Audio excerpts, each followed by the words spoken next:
So the Team USA game was actually the lowest attended game of the Olympics so far. It was, in fact, the lowest attended game, which is a little bit of a surprise, to be honest. And I do need to check up a few things. And there's one thing I'm pretty sure of, because I was looking to buy tickets. This is not quite as bad as it seems.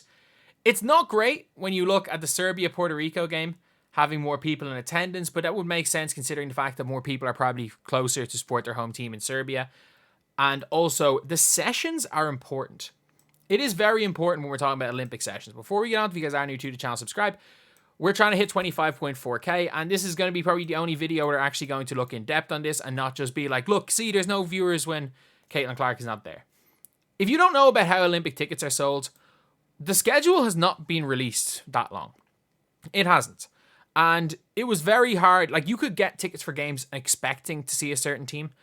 And if you're looking at, say, like Spain, Spain's close to France. A lot of Spanish people will be over in France for the Olympics in general, and they'll go and want to see Spain's basketball.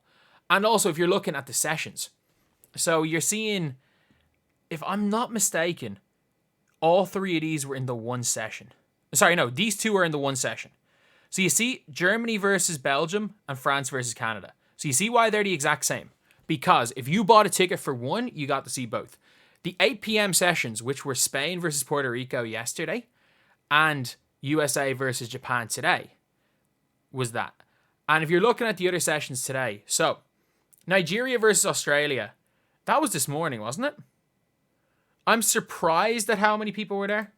I am surprised at that. But I think all the games were in the same... They were in the same arena, were they? I just need to make sure they're all in the same arena just to be...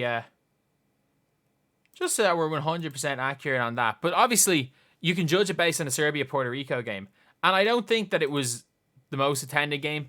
Because when you buy session... Again, tickets for these sessions. So, I'm thinking the 28th of July, which was yesterday. The 2 p.m. game was a men's game. So you see Spain versus Canada. So the reason why that had so many people there is because the game directly after that, if I'm not mistaken, was South Sudan, Puerto Rico, or the game directly before that. So you got a men's game and you got a women's game. And that was all you saw when you bought tickets. If you bought tickets for that, you would see men's game, women's game. And these were both two sessions that were just women's game. That's all you saw. All you saw was Olympic game women until a certain point of time. And certain sessions have multiple games. So you see Nigeria versus Australia. There is also... There should have been a game? I'm trying to think. It was like... Because that was today. That was today. So I'm actually surprised that this one had such high... viewership, because there were no men's games on today. So you can see, like, there was nothing to go over that. But if you're looking at attendance, the session where it's men, which is USA, I think it was USA Serbia, and also maybe it was just USA Serbia in that session, is going to have a lot of viewers. But especially when it goes to that first session where it was like, you got a men's game and you got a women's game, and it probably cost the same cheap amount. And that was the thing when you were buying tickets for the Olympics, is that every session had a different number of games. And it's the reason why I ended up not going, was that there were only certain teams I wanted to see. And I think I would have gone, obviously I think if Caitlin Clark was there, I would have gone to see Team USA. But I don't think we see, I think even if Caitlin Clark is there, by the way, I think even if Caitlin Clark is there, because you wouldn't have sold that many tickets initially when it was just 8 p.m. women's game. So I don't think you would have sold many. I think that might have been 20k. You might have gotten 20k for that. And it would have looked really weird if it was less than Nigeria versus Australia, which, again, I don't get that one. Maybe it was $10. Maybe, like, some of these tickets for Olympic Games were like 10 quid, and maybe for Team USA they were charging 30, and people just wanted to go see a game. Because a lot of people that are in Olympics are just going to go to whatever events are cheap. So there's more to it than that. I do think that there probably would have been 15,000-ish at those games. But you also, I do also want to check when it comes to venues. So I think they are all in Lille. I think they're all in the same venue. But the only game you can really compare it to is this one up here. And I don't think it's as big a deal as people are going to make it out to be. Do I think there'd be more than 13,000 there if there was Caitlin Clark? Yeah. Do I think it would be more than the Serbia-Puerto Rico game? Yeah. But as someone who tried to buy tickets for the Olympics, it's not as simple as talking about attendance, because the reason why Spain versus China was the most attended game is not because it was Spain versus China. It probably did help with a couple of viewers, but the reason it was the most attended game is because it was in a session with a men's game. If you put any of these games in sessions with men's games, they instantly become higher. And the reason why these two have the exact same, and they're both high as far as people watching, is purely because of what the session is. I'm guessing this session right here was really cheap, is why that one probably is more. And the timing of it. So this was an early in the morning game. This was a game that was at 10 a.m. my time, or it was at 11 a.m. French time. I would say a lot of people might have said, you know what, actually maybe in Lille it could be different, but you know what, maybe this is a really cheap one, we're going to go see it. And then with 2 games in one, they decided to go to that one. But yeah, that's basically it.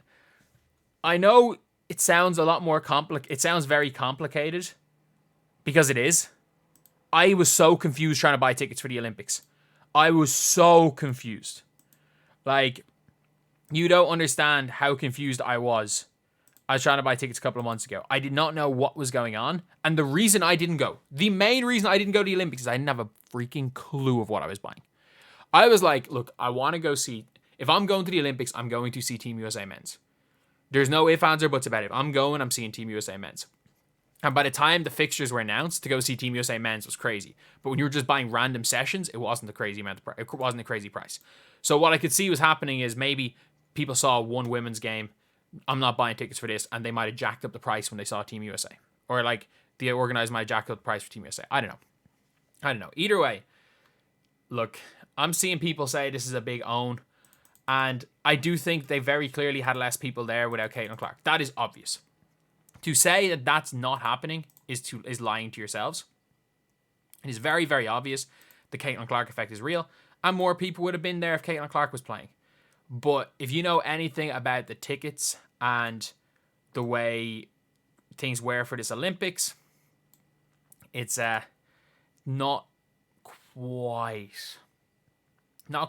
the own you think it is. So if you have watched this video and you're one of quote tweet people here that are being like, oh, this is Caitlin Clark, look at what happened, there's no ratings, it wasn't for Caitlin Clark. Look, this is in Europe. People are fans of Caitlin Clark, but I'm sorry, there are not 14,000 more fans of Spain v China. There is context to all of this. They would have had more people with Clark, but there's context. Caitlin Clark is not going to bring fans quite the same in Paris as she is in America.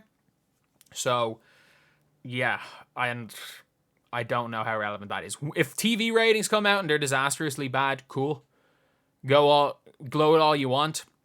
But trust me, this is not the thing to really gloat about, because there are a lot more factors other than Caitlin Clark being there and not being there as to why so few people were at the game today.